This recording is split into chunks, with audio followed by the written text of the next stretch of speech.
Well, hi friends, welcome in. Thank you for being here. Okay, so let's talk about Gen Z.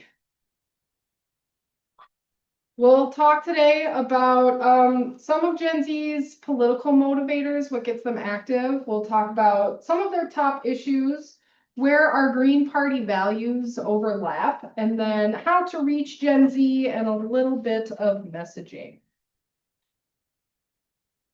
So with that, why Gen Z? Well, as I noted in my little synopsis of this session, in 2036, which is just a few short 10 years away, Gen Z is projected to be the largest voting bloc. They might be bloating too. Who knows? Our healthcare system could use some work. Largest voting bloc in the United States. They are the second largest generation in US history, and most of them are starting to come of age, of voting age in particular. So many of our Gen Z friends are graduating college, starting their first jobs. And they have fewer obligations, more leisure time, right? Most Gen Zers don't have families or a business that they own that they're starting. So a lot of their time, they have more expendable time to invest in doing some civic engagement. Now, I'm gonna ask, it's a small room, but friends online can feel free to pipe in. What would you expect would be maybe like the top three issues for Gen Z? Jobs, Affordability. affordability, okay. Got a third one? World peace.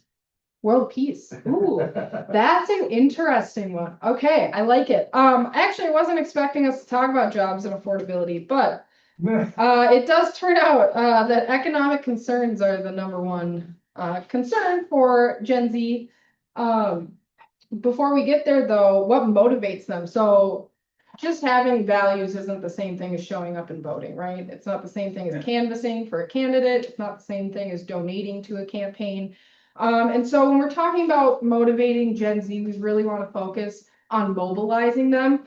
They are going to be our largest voting bloc, but they are also our least likely to turn out voting bloc, which is a good and a bad thing. It's not good that we have a whole generation of people kind of abstaining from voting, but it is good that it gives us an opportunity to reach them, right?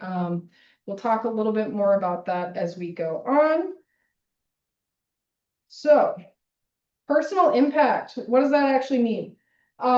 Gen Z is far more likely to vote if an issue, a campaign, a candidate, they believe will have some personal impact, whether to themselves personally or their friends, their family, their community. I would say most people probably in general would fall under this as well, right? Like I'm far more motivated for an issue that might impact one of my loved ones or myself than I am regarding an issue that I just can't relate to, doesn't impact me day to day. And so this is really important when we're talking about messaging to Gen Z, right? We want to frame our messaging in a way that connects them to those personal impacts. We'll touch more on that as we go through this presentation, but that's just a good quick thing to note. You guys nailed it on the head. Usually what I find is people think that green issues, LGBTQIA issues, and then equity and inclusion would be the highest among those issues, but truly economic concerns are number one for Gen Z. It's very interesting, but if you think about it, these are folks, the economy is always going up and down, right? Sometimes it's high levels of inflation, your dollar doesn't go very far, it's hard to get by. Sometimes we're doing well. That's just the nature of the economy.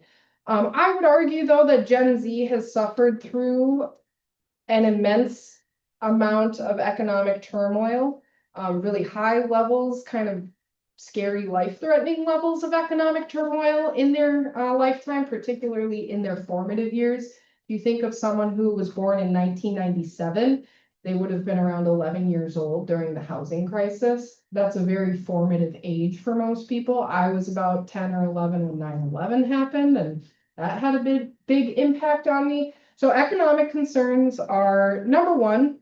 A circle 20 26 national survey showed that 65% listed cost of living and inflation as a top issue. And then it was followed very closely by housing and healthcare affordability. And this is consistent across political identity for Gen Z as well. So this isn't limited to left-leaning, progressive Gen Zers. This is consistent with conservative Gen Z members, people that identify as Republicans.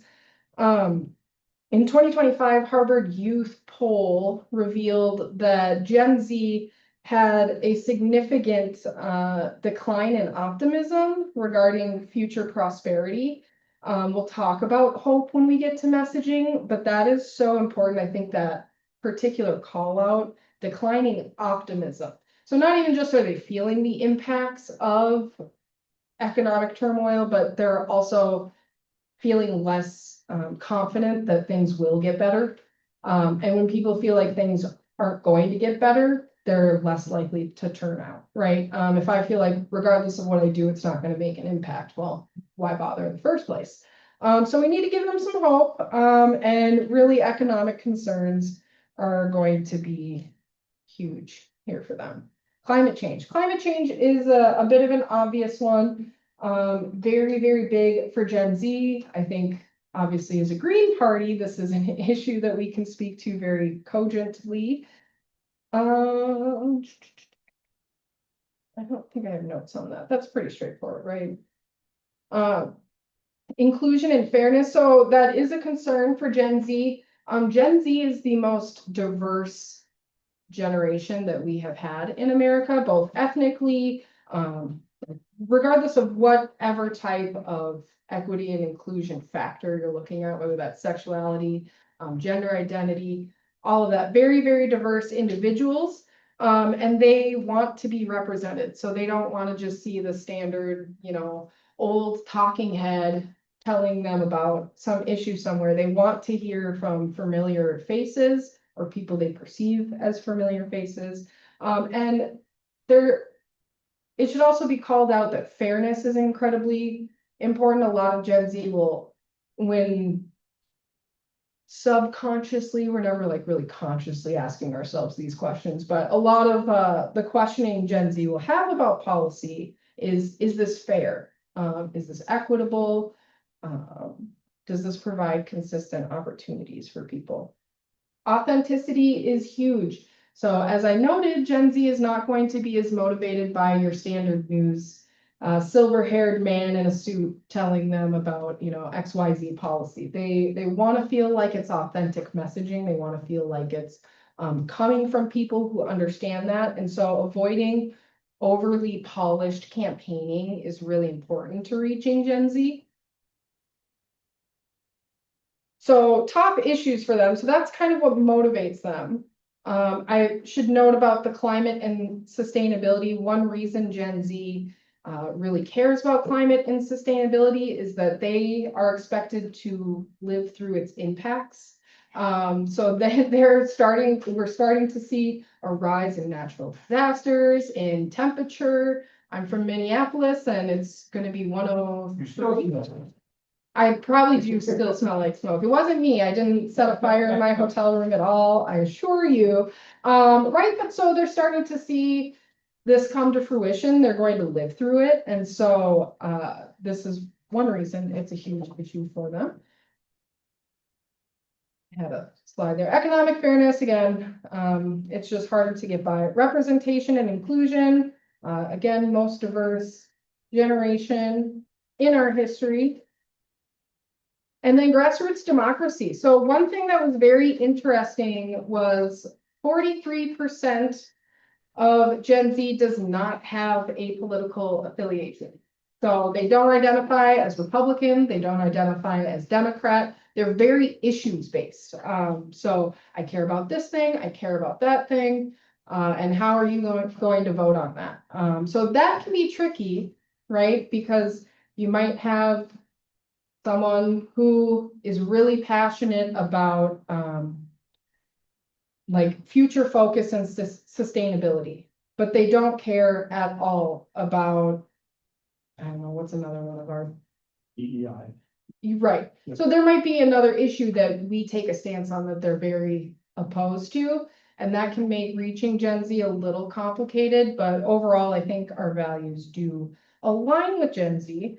Regardless, though, of the lack of party affiliation, a Harvard Youth poll found that there is a decline of trust in institutions. So Gen Z truly, again, I think part of this plays into their lack of political affiliation, but they don't trust institutions. So we're starting to see that. There's a lot of skepticism. That's why you're finding a lot of these outside candidates actually garnering a lot of support with Gen Z, which surprises many people. Donald Trump had a very good portion of the Gen Z vote that actually turned out. And I think it's just because Gen Z has seen eons of a two-party system that is kind of failing us all. And I think we're all feeling that, but Gen Z is particularly distrustful.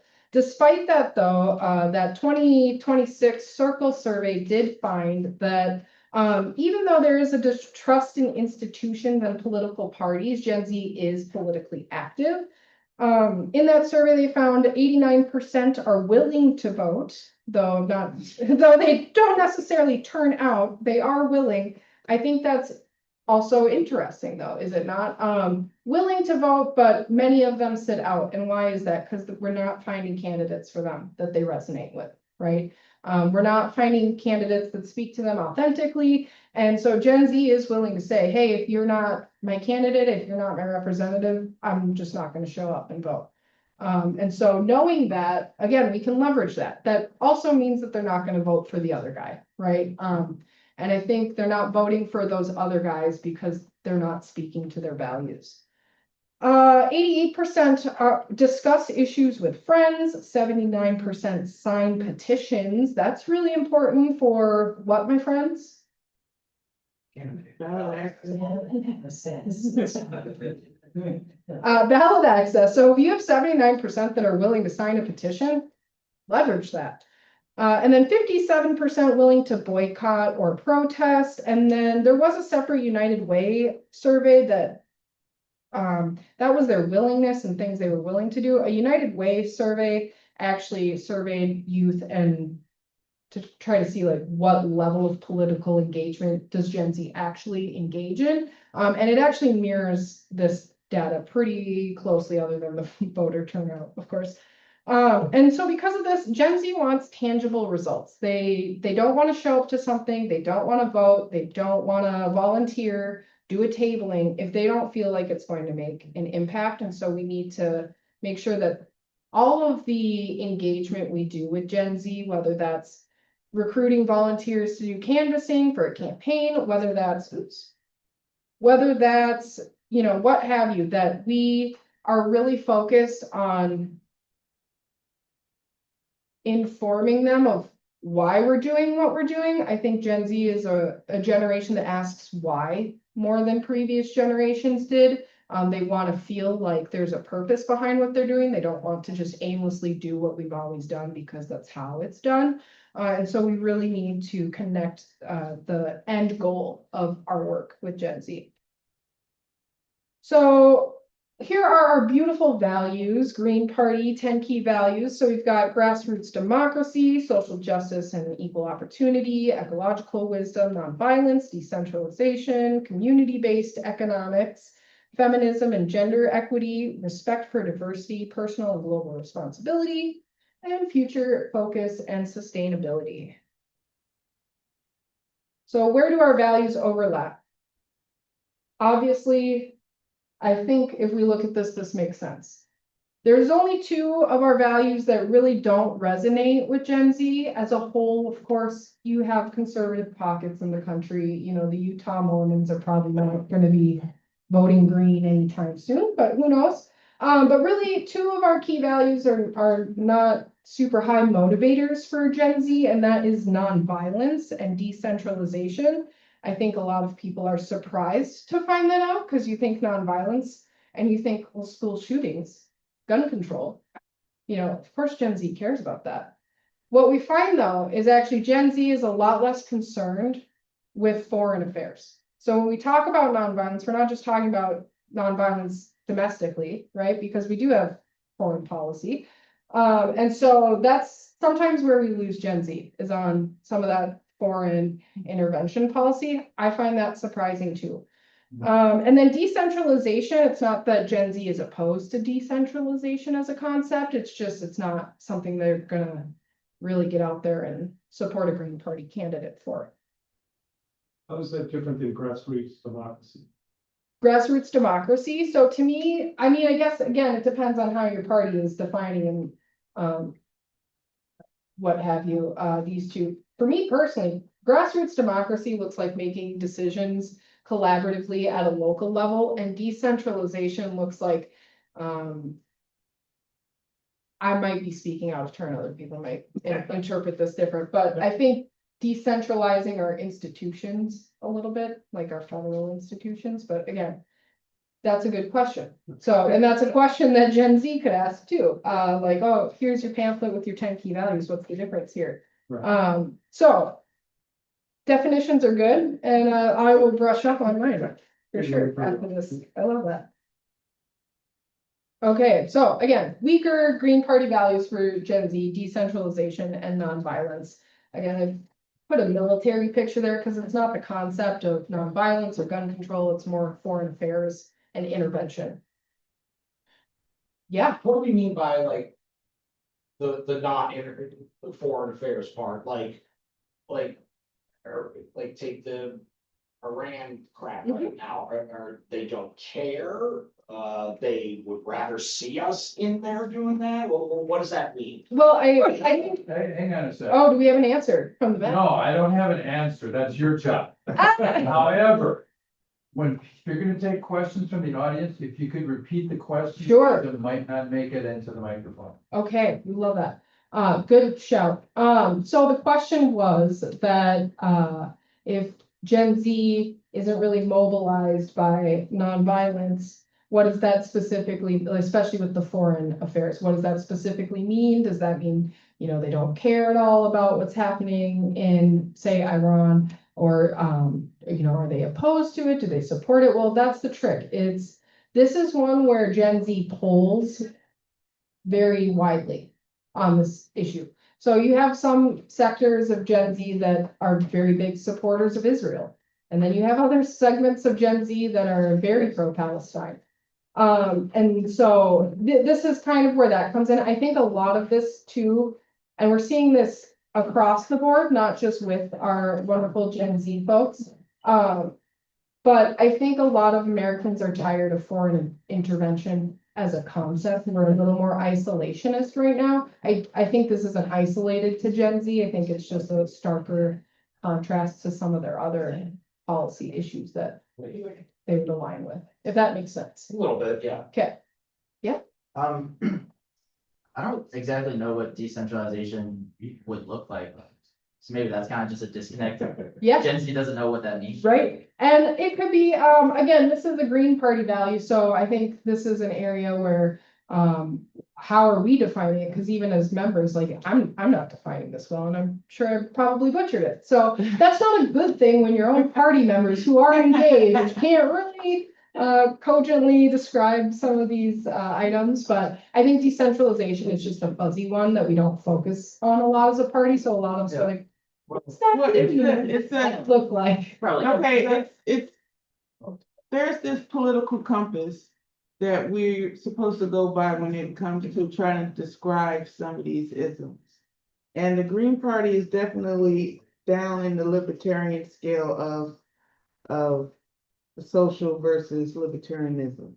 But when it comes to the economic scale, we always have different approaches to the libertarian side of it. It's either we do have, some of us have more anarchism Excuse me. I'm gonna interrupt. in liberty. If you do want to talk, that's fine, but come up to the mic so other people can. Oh. What you're saying. Well, you can hear her at the She's kind of computer. like, Yeah, I'm right here at the You computer. don't think so? Well, the But- last session they did, so. Okay.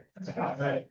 But and then there's this socialism side of that's approaching it from a socialism level. So like, even though both anarchists and socialists love mutual aid, they love it for different reasons. That's a great way to describe that. And you're approaching it from different ways. You're approaching it from a grassroots democracy way of mutual aid versus fuck the system anarchist way. But you can have both arguments justify mutual aid. That's why mutual aid is dead in the center of the social scale. That's a dead in the center issue that both sides can make equal arguments. So that's why. Yeah. But I know it doesn't help, but it kind of helps why some people want decentralization versus grassroots democracy, but they're both approaching the same solution. I suspect there will be at least 5 Google searches after the session for what decentralization means. Well, I would say like, ideally, it would be like with the Green Party, it means like that we push decisions down to the lowest Correct. decision, level possible. When it doesn't work, it basically means that no one's responsible for anything. Right. That's what happens at its best, but at its best, that's what happens at its best versus what happens at its worst. Now, it does, decentralization also covers, the idea that we don't not want the economic power in our country to be concentrated Right. in the hands of like a few Like taxable 5 people. Congress. Yeah. And it's also that we don't believe in state socialism. We Right. believe in we believe like, the workers owning business. Mhm. And we mean the workers owning business. Yeah. We don't mean the state owning the business in the name of the workers, like happened in the Soviet bloc. Yeah, and for me, decentralization, I think that's a good note too, is that decisions are made more bottom up than up down. Like in the Democratic Party, you have these national committees and chairs that will dictate down. And because we are so much more focused on each of us are from different parts of the country, each of us are different people, we have different needs and concerns and perspectives. I think that's also a beautiful thing about decentralization and like collaborative decision making is that you include a lot of voices that typically traditionally are left out of decision making. So to me, that's more resonates more with what decentralization might mean, but again, I'm gonna Google it after this. So we love technology. All right. So how to reach Gen Z? Well, I think everyone's first jump is social media, and that's a good place to start. Though it is worth noting we should not ignore traditional media for Gen Z. But when we use traditional media, it needs to be, I would say authenticity needs to ring through with any messaging and outreach to Gen Z, but particularly when we use traditional media, we really need to be real people. If you're on a spot on a little like news debate on a policy issue, not being the guy in the formal suit, like being the guy that looks like who these voters are to explain in plain language what impacts of policy will have is going to resonate a lot better. But with that said, it will be no surprise that social media is a really good way to get a hold of Gen Z.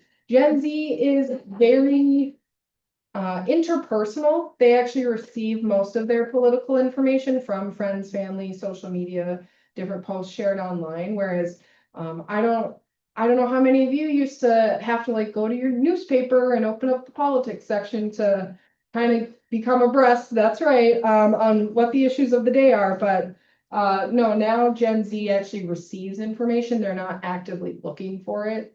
We find that to be a trend too, is that it comes up in their feed and it is things that they care about. And Gen Z is politically engaged. However, they're not actively looking for it a lot of the time. You have, of course, individuals who are just civically active and really care and engage. But of course, social media. So what are the best platforms? TikTok, Instagram, and YouTube. I would steer clear of Facebook is in terms of like trying to connect with Gen Z.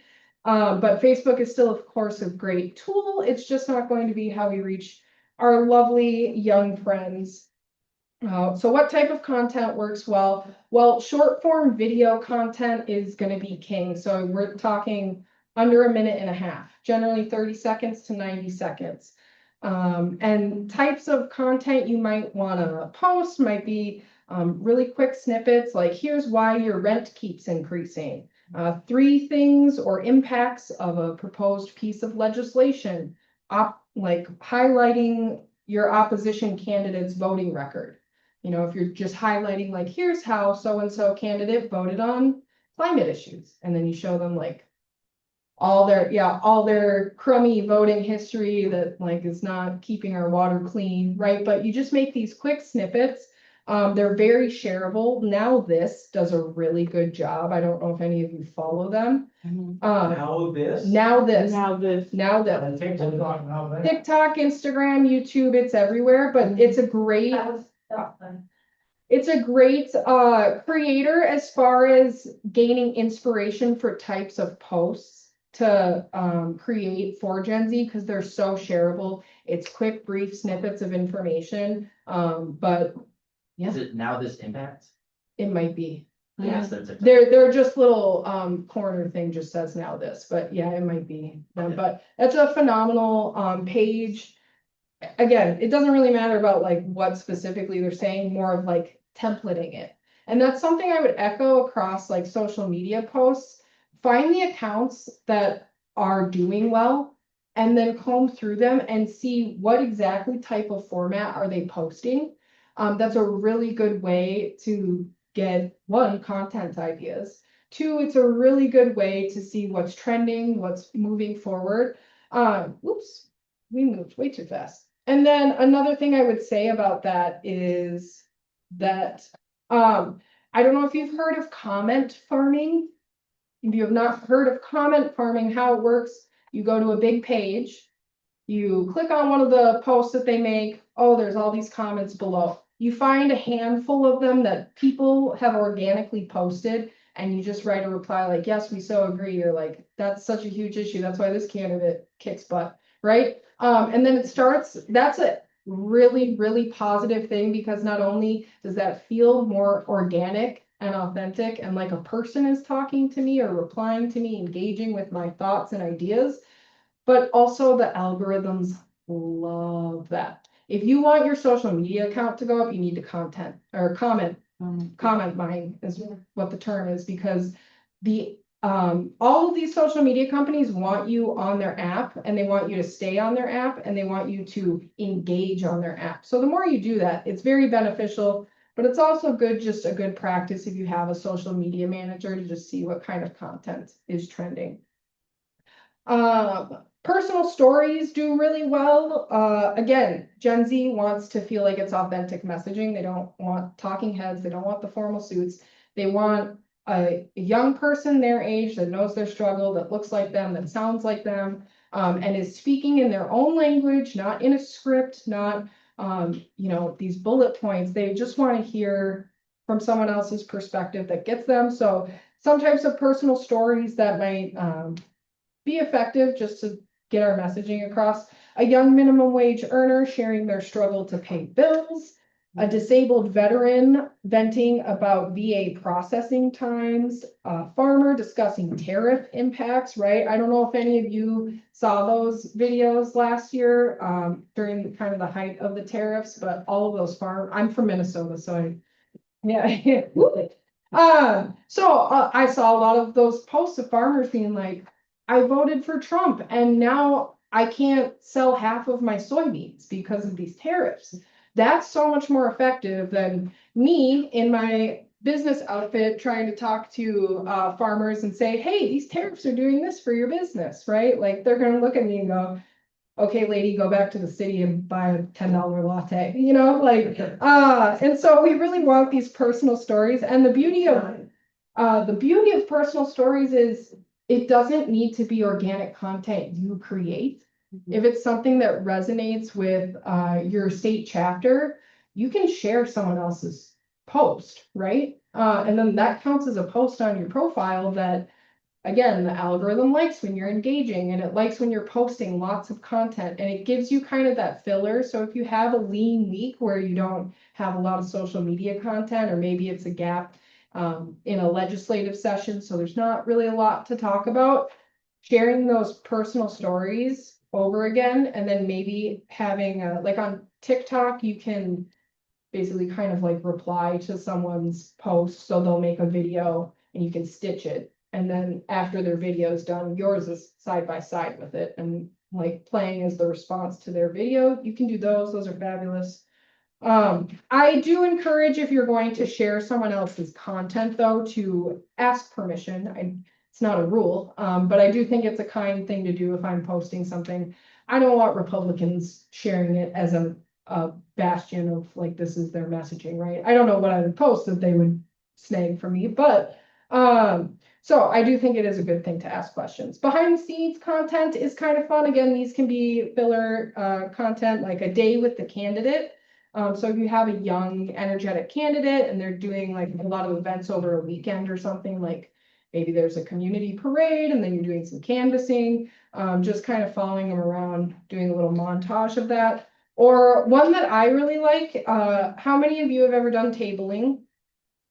That's right, we love our tabling. It's cool if you haven't, but it's fun. You get out there, you get to engage with the community. And so to do a little time lapse of your tabling setup is really kind of fun. And then you can like do a voiceover where you're talking about like, these are some of the main issues that came up during the tabling event, blah, blah, blah. And then educational content. So like a graphic of how your tax dollars are spent, a short animation explaining ballot initiatives. Again, these are very shareable, especially when we're talking about local issues, because there are a lot of hubs for these like federal pieces of legislation, right? Where people are posting about them all the time. But do you know anyone in your city that posts about local issues? I know of a handful, right? So yeah. So being that source of where we're talking about like the Minneapolis City Council is proposing like a rent control thing. This is the impact it would have. So those snippets of like how different local policies will impact communities. And then interactive is very good. Again, very, very good for engagement. So things like polls, Q&As, ask me anythings. These are phenomenal. Live streams. Depending on your chapter, you will know your chapter best, but maybe be cautious on the interactive ones. I don't know. Sometimes we have trouble with online spaces as Greens, but that's a personal feeling. And then humor and culture. So using memes and things, again, I think being responsible with your use of memes is important. We want to be taken seriously. I feel like as a third party, we're already kind of looked at like, who those kooky people over there? And then we are a little kooky, so we don't do ourselves favor. So, which we love. We love everybody's kooky. We just own it, and that's fine. But we gotta be careful with how we're sharing content. There was another piece of information I was gonna share here. Question. Yeah. Can you give examples on the humor posts that we can make? Sure. So again, I'm like, if I was personally making one, it would be maybe something like this. I would have to think about whether I'd post this as a Green Party. But like the Nicolas Cage, like, you don't say meme and then put something like, is opposed to tariffs, votes for Trump, like can't sell half the soybeans. Oh, you don't say, like that kind of a thing. I don't know. So like those types of memes can kind of be fun. They can add some levity. I think that's really important, especially when engaging with Gen Z. Like, again, we'll touch on it in messaging, but we really want to avoid being too negative, right? We want to leave some hope for people. So I think sometimes with memes, we can get a little sardonic and sarcastic and a little negative. So I think if we use memes, it should try to filter it through a positive light, but sometimes it is good to poke fun at people, right? Because some people out there are making silly choices. Yeah. Which demographic or generation is the least involved in politics? So it would be Gen Z. Can you repeat the Yeah. question that? Oh, yes. So she asked, the first question was like, give an example of how we might use a meme. And then the second question was, who's the least politically active generation? And so it is Gen Z. This is common amongst all young people, though, of any generation. If you trace it back, you're just less likely to turn out and vote until you really start paying your bills And then you say, ooh, this isn't working for me. People just do get more motivated as life impacts them differently. But yeah, I can interject with just some statistics here. love And statistics. I did this at the A&M in 2018 when I did the comparison of the Green Party's Facebook page, the Democratic and the Republican Party. Oh, I did that a while ago. And the demos were very interesting. Our highest ratio of voters are post-grad. That Period. makes sense. Yep. Which makes sense is why our numbers are so low. Think about the ratio of post-grad in America. Reality. But our lowest ratio of green voters are married couples. Married couples. I don't know, make something I'm single. Well, that some people do list that they're married on Facebook. Oh, yeah.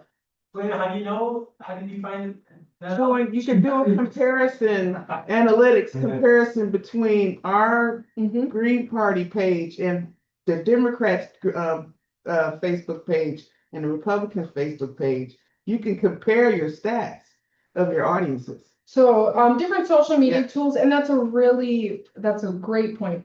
Yep. Different social media platforms all have analytics built in, so they have different reports and things you can run about who's commenting, who's engaging, who follows you.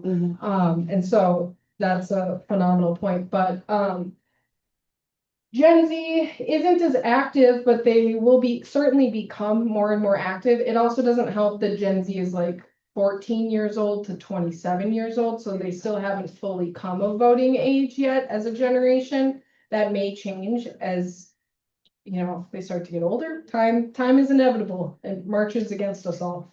I say that every morning when I wake up and do my skincare.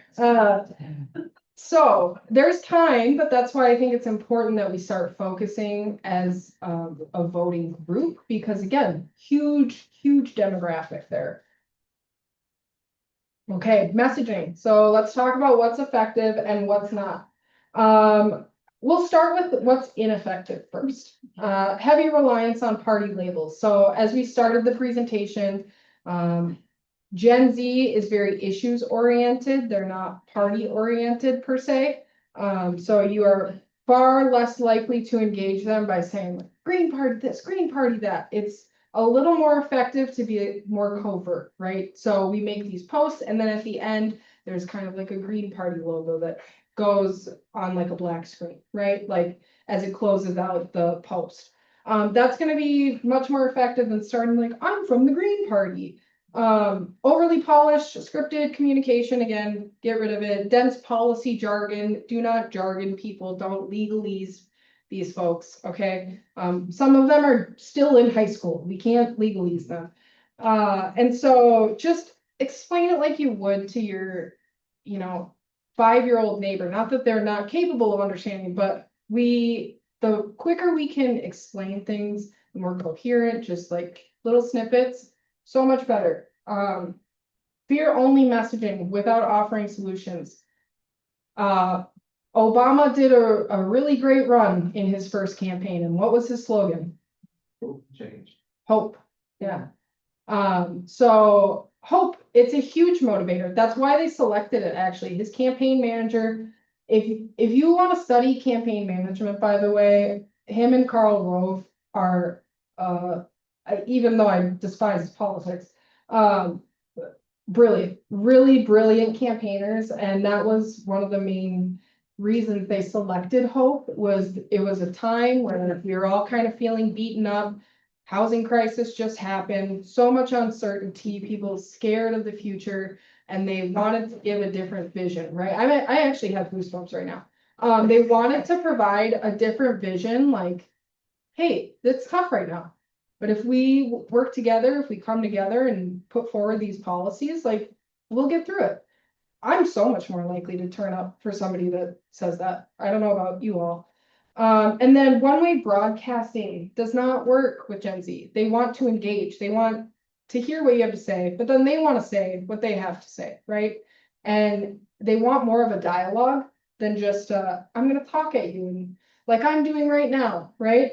So they want to feel like they're contributing and they're being heard. So again, social media is a great platform for that because we can engage back and forth. We can comment and reply and share things and go to their page when they make a post and say, hey, totally agree with this. And that's kind of what they're looking for. Okay, Yeah. so, and I don't know if this is for you or for the Green Party in general.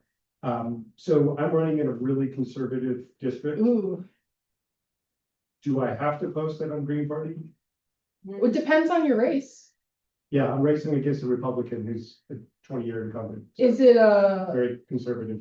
state Stress that legislature? you're not the dead. Actually, no, that's very effective. Yeah, it's a state race. State race, about how big? Well, massive in space, but I think 75,000 total. Yeah, I don't know that, I think when it comes to candidates, name recognition is far more important. People will or will not remember if you're a Democrat or Republican, if your sign is blue or red. Right, like, but on state races, it's listed there, those are Right. yeah, almost obviously, exclusively partisan races, so it'll be seen. But I think when you're posting on social media, just focus more on your name for Congress or for state Yeah. house, Okay. whatever. I didn't know if there was like a Green Party requirement or something. But then at the end, just said, yeah, Green Party can't. Oh, Yeah, well, that's kind of my question. Do I need to say that? I wouldn't want to, No, I mean, the requirement be registered as. I'm registered, yeah. Yeah. And I'm right, yeah, but I don't, I'm I'm thinking of being covert, like my signs are gonna be red. I see what you're saying. Yeah. But, Yeah, you if know, anybody the other asks me, I'll proudly. now, what helps Ohio in rural areas is that convertness of sticking to the conservation of the resources as real conservatism. You're not conserving. You're Exactly. supposed to be more Yeah, like- that's part of my. Yeah, the proper term for to use in that part of the, in those parts of the country is not duopoly, it is uniparty. Oh, interesting, okay. Uniparty, they say uniparty, don't say duopoly. Which part of the country? What? In which part of the country? How's anybody? In conservative area. Yes, you know. Sorry. Yeah, but You're gonna have to recap. Okay, recap, the question now is. Yeah, yeah, you said, say uniparty, that's very helpful. That's very helpful. and you do not say, and if you're running for something federal, you say, you don't start talking about Gaza, you talk about the forever wars. Right. Yeah, in conservative areas, there is a lot more covert language in general. They have a totally different terminology, which is kind of interesting. So knowing how to speak to people is one thing, but to my knowledge, the question was if he's posting on social media, does he need to say he's Green Party? He's running in a conservative district. To my knowledge, there's no Green Party candidate requirement that you say, I am Rozlyn, I'm from the Green Party, I'm running for this seat. Whether you want to post that or not, I don't know. You kind of have to do a cost benefit analysis, whether it's gonna help or hurt you. So. I think there's a question of like what benefits you in this race and what building a Green Party in your area, you know, so I think that's part of the cost benefit analysis. Yeah. Especially if like you're doing a good job as a candidate, then maybe you want to be associated with the Green Party. Maybe that's one of the goals of your campaign, I don't know. Yeah. That's maybe.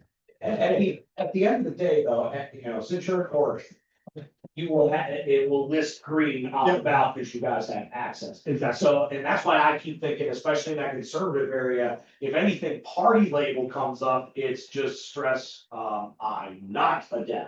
They will listen to you more. I happen to be. So 2 points that were made from the audience was, if you're in a conservative area, stress that you're not the Dem, and I do find that to be effective. And then a really good point too about, in the cost benefit analysis, whether you declare you're green or not, it's gonna be on the ballot on a state race, but, you kind of have to weigh whether it's gonna help your candidacy or whether you're doing it to kind of bolster the Green Party. Those are things to consider as well. Okay. So effective communication with Gen Z, leading with the issues, not the party. So we talked about this. We want to touch on affordability, climate, equity and inclusion.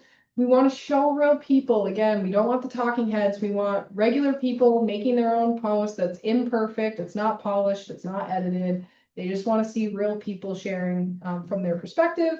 Use short form video as the primary type of post for Gen Z. They're just so much more likely to engage with that than, you know, your classic infographics with a long Facebook post text underneath, right? So short form video is huge. Provide clear next steps. People will respond to calls to action if you lay out what the action specifically is, right? So the easier you make it for folks to engage with something, the more likely they're going to do it. So maybe you're making a post for one of your candidates, or you are a candidate making a post, and you just highlight, you do a short form video, you highlight some issue. So I was using data centers in the last session, I'll use it here. Hey, they're wanting to put a data center in this community. I'm running because I don't want to see a data center in our community. I know a lot of people are concerned.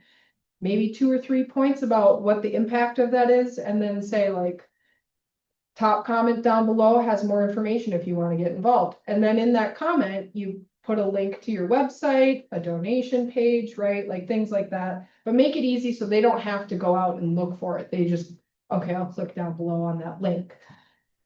Hey, I'm as lazy as anybody else, so I get it. Maintain consistency across platforms. So you don't want the visuals or the like branding to be different from Facebook to Instagram to YouTube. You want like a consistent brand and feel. Oh, and that's what I had. Oh, I did so good on time this time. Do we have any questions? Let's see. We'll see if we have any online ones. And we're gonna have to pass the mic around, That's fair. or you come up to the podium, I don't care. We can all hang out if you want to say hi to the people. Well, I'm trying to just make it like a, round table discussion, that's what it was turned into anyway. I know. Okay, Sarah Dillon in Indiana, when she ran as a city council as a Green in the Republican area, ran on the issues that resonate in the area. That's it. Yep, so run on the issues that resonate in the area. Good point. Okay, questions over here in front and then back here. Well, I guess my. Thank you. You're welcome. I keep shaking back there. So I guess my first question then is, how much of what we're saying, what you're saying in this one, it applies to Gen Z, how much would apply to the generation right before them, the millennials, especially the younger ones? I mean, I'm an older one, but a lot of those things sound familiar if we wind the clock back about 10, 12 years. And maybe you could just talk about it in general, rather than just one another generation. Yeah. So oh wait, we had the question because we're learning, we're growing. Now I forgot the question. No, I didn't. So how would this apply to millennials or maybe other generations? So it is different. So at least social media engagement is different across different generations. If you want to reach Gen X, boomers, you're going to Facebook. You're going to Facebook, maybe Twitter, maybe. But that's where you're going to reach those age groups. Millennials, you're going to find us on a lot of the same platforms, predominantly Instagram more than TikTok. Gen Z, it's TikTok, then Instagram, then YouTube. I think millennials are Instagram, then TikTok, then YouTube, but the last two might be flip-flopped. Regardless. Twitter's in there somewhere too. What's that? I say Twitter's really. Yeah, millennials do use Twitter, but it would be probably on the lower end. Yeah, it's well on the list. Yeah, and then especially like as far as getting your message out there, Twitter's a little more difficult. I mean, at least to be robust, you can still use Twitter, of course. But as far as messaging goes, I find that it's probably pretty similar. Like I said, most of us across the board are going to be motivated to get out and vote if it's going to personally impact us, right? So like our friend online just said, speaking to the actual issues of the actual race really ultimately are going to be kind of like your best bet. Millennials do want the authentic communication, but I find that we also want it to come from like a reliable source. So millennials are actually more likely to listen to not the traditional talking heads in the suits on the newscast, but like a streamer that they trust, that they think is very intelligent, or that speaks to those issues. So millennials will follow a talking head per se, but it's not like the polished industry talking head. It's an online content creator. That last part is I would say is a good point because, yeah, most in my age group, yeah, they don't trust the old news Mhm. person on the TV machine. Yep. But if it's a certain podcast they like, oh, he speaks all truth, and that's just it. Yes. It's like somewhere in between the older and the younger ones after them. So Yep. that's an interesting thing. Yeah, so it's kind of like a sandwich because you're right. He basically just said, millennials, my age group, his age group. We don't really trust the talking heads, but we're also like, if we like a podcast or are religious followers of it or something, like we're gonna say, oh, this guy's so smart. Like, yeah.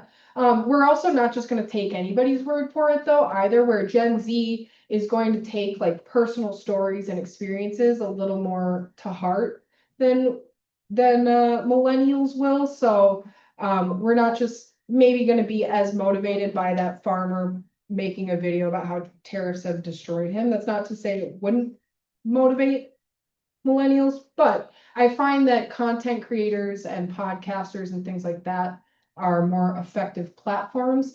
It also brings up an interesting idea, methodology, however you want to call it, of actually doing collaborations with content creators. That's a huge thing. These people want to be heard too. And regardless that, maybe it's a progressive person that doesn't really have a party affiliation. That might be someone that you want to collaborate in some way, shape, or form with on like a social media post. What that looks like, I don't specifically know. But a lot of these people again want to expand their reach and they want that seal of approval too, right? So if you're a political podcaster, you want a party to reach out to you and say like, hey, we want you to share our messaging. Like that's the whole point. And it gives them kind of a seal of like approval, basically, from a political organization. Well, could you post your email in the chat? I sure can post my email in chat, and you are all free to email me and bounce ideas off of me if you like. I'm just gonna unplug this. There's one other thing that sparked in my brain. I'm very ADHD today. Apologies. It's the smoke. It's been affecting us. It's totally the Minneapolis wildfire smoke and not any other type of smoke at all. You didn't inhale. Not today. Oh. It's back home where it's legal, I guess. Is Felina gonna run an AI, search on the transcript of this so you can give us the conclusions? No, I'm not, but I can sure try to get it. I mean, you're so good. That would be. One other thing about messaging. So again, collaborations are a good opportunity. Did I just leave the thing? I may have. Yeah, I don't. I heard, I saw something I think funny. if you just plugged it out. There you go. Oh, there you go. Okay, now we can see 5 of me. Amazing. It's not, don't do that. Another thing about messaging is something. We lost it. We've lost the plot, folks. Do we have other? Well, at least we got the email. Yeah. Can I have my, communications committee, whatever, contact you and you maybe like talk to them? Yeah, so that came up in the last session. The question was if your local chapter wants to have me like do a discussion, maybe a brainstorming session or a webinar, I'm happy to do that. So if you want to reach out to my email, it is Rozlyn, ROZLYN, MPLS as in Minneapolis. So ROZLYN, MPLS @gmail.com. Feel free to email me. I'm really happy to help connect and do some messaging workshops. I'm really big on just campaign messaging anyway, so but feel free to email me. I'm admittedly, this is not my most responsive email inbox, but it is my least cluttered. I was talking with a gentleman before this about my horrible inbox management. It's my least cluttered one though. So this one, I will see your email. I will get to it. It just might, you don't hear from me for a few days. I didn't fall off the face of the earth. Or you could move to Hudson. I could move to Hudson. I do like Hudson. Yes, my dear. Can you go to the last slide? Yeah, yeah. Okay, I really like this ineffective list because, Yeah. and this is probably intentional, this is what a lot of Green Party social media looks like. Yes. Everything that's on the ineffective list. Mhm. So really study that. I think a lot of people in our party really need to study that, because that's like their go-to. Yes. This is what they think Yeah. people want to hear. It's their natural urge when they're like, yeah, I'm gonna post my feelings, like it's everything on that ineffective list.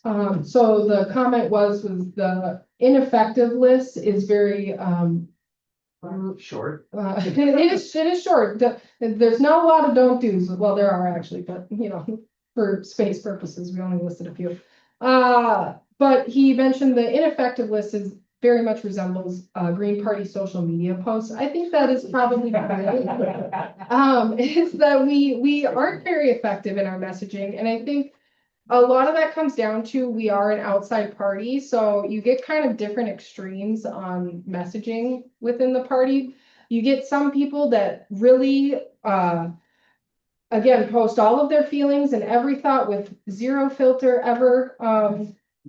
And I will say our online space, particularly our Facebook page, actually has kept me up on more than one night, because it's not the most professional, but you get people who are very passionate about different topics and what we're doing. I mean, really, we're trying to create change in our communities for the better, and it's important.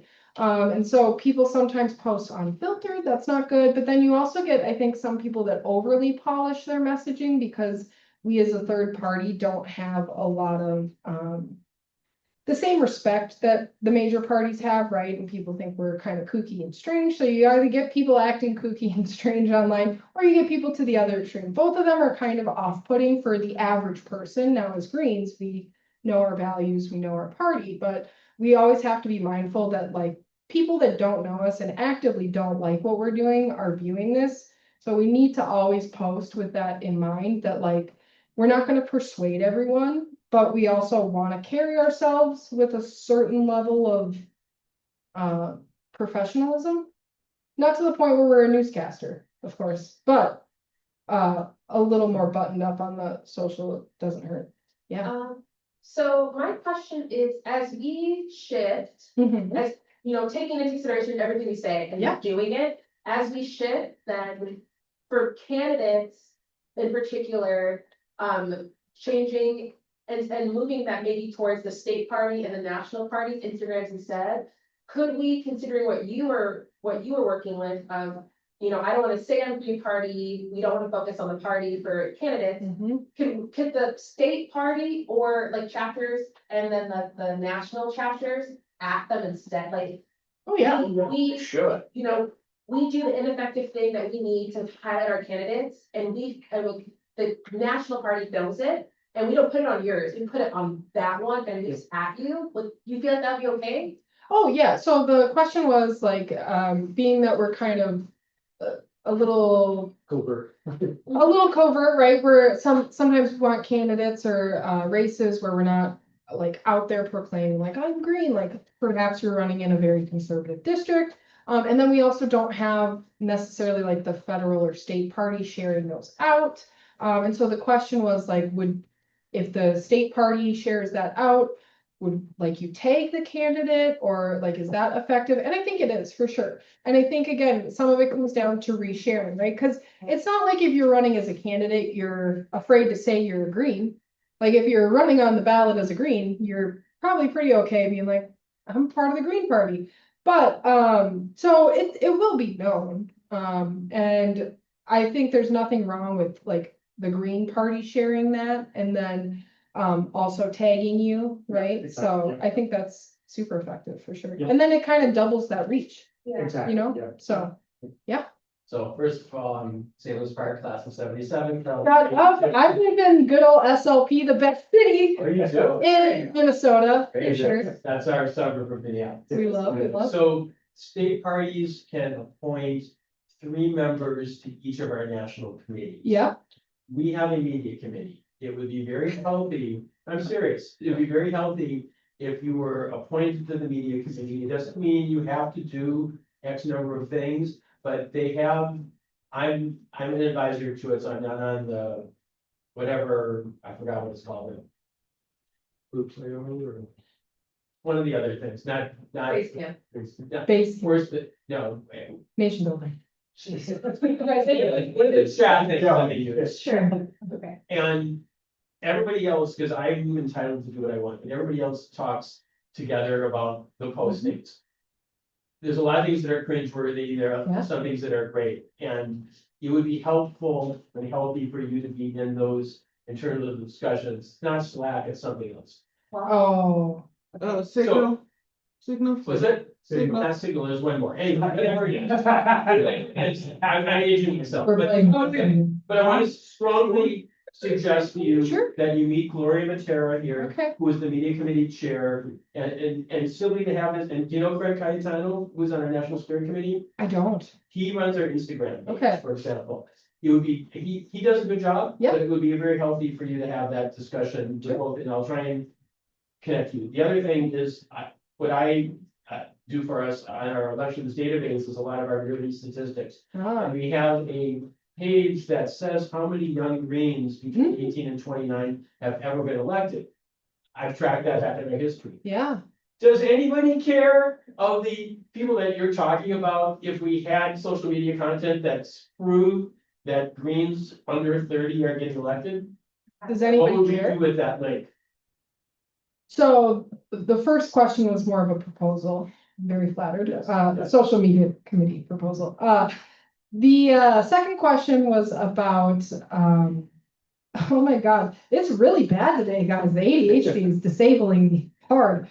What was the second question, my dear? Was that we have a page that shows how many Greens, That's right. young Greens have been elected between 18 and 29 in our history. Yep, It's a fact, it's a small fact, but what do we do with that, that would let the type of people that you're talking about actually say, oh, well, I can relate. There are people like me who are running as being candidates and getting elected. well, so, then the question was, we have a piece of, like, a statistic, from our voter database in Minnesota, where it kind of highlights basically the number of Gen Z or young people that would fit like a certain demographic, like under 30. How many of those we've had elected in our history? What would we do with that piece of information? Like, do we use that to kind of reach out to Gen Z and say like, hey, we care about young people's vote? And I would say, one, yes, absolutely. That makes great messaging for like, yeah, we want to hear your voice. We want to represent you. I don't care if you're 25. If you've got good ideas and you want to make our community better and you've got the energy and the drive to do that, yeah, we'll follow you. I think that's great, but I also think it's great for candidates, right? For trying to seek candidates.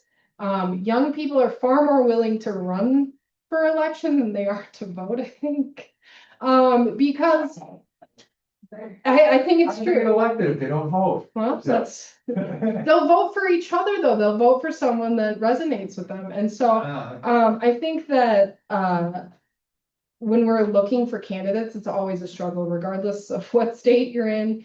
Finding a candidate that's energetic, that is really going to put a lot of time and effort. And it helps to have young people running as candidates because, as we touched on in the beginning, more free time, more leisure time. So they have more time to go to those candidate meet and greets and the coffee shop and all of those things that I think if any of us work full-time jobs, probably don't have necessarily the capacity to do, right? And so I think that's a great piece of information because if I'm a young progressive person, again, we know they don't really go by party labels, more issue labels. So if I'm a young progressive person and I hear there's this Green Party and they really want like a young candidate to run to represent them, and like, I'm more open to hearing about it. And then they tell their friends, right? They're very relational. That's how they get their political information and content, is from friends and things like that. So I think that is a very effective piece of information.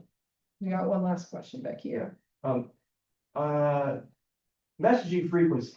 Messaging frequency. Yeah, Yeah. a question on that, but how often? At least every day on every platform. It needs to be every day, and so that's why I said, if you don't have the volume of content to post, sharing is fine. Who says we needed to make it? If we find a now this post that's talking about some water quality initiative, why not share it? That's totally fine, but it needs to be every day, and there needs to be someone like engaging. I would say with at least 25 accounts every day. I think that's just a good, kind of easy. You can do like 5 accounts here, 5 accounts there, but somebody needs to be on our social media accounts actually replying and engaging back with people, whether that's on our own posts or other posts. But I think that's equally as important as post frequency. It's a good question though. Can you host a social media workshop for the whole national party? Question was, can I host a social media workshop for the whole national party? Very happy to do that, so I don't know who I would speak to, but yeah. We'll pitch it. We'll, fast, we have. pitched. I'm kidding. That would be something our media committee would generally do. Okay, yeah, yeah, very happy to do that. Was this helpful at all? Yeah. Okay.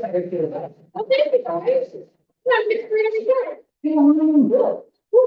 And you showed that Minnesota nice can be competent and nice. Oh, so nice is competent and nice, that's right. Well, thank you guys and have a fun convention. Throughout there. Thanks.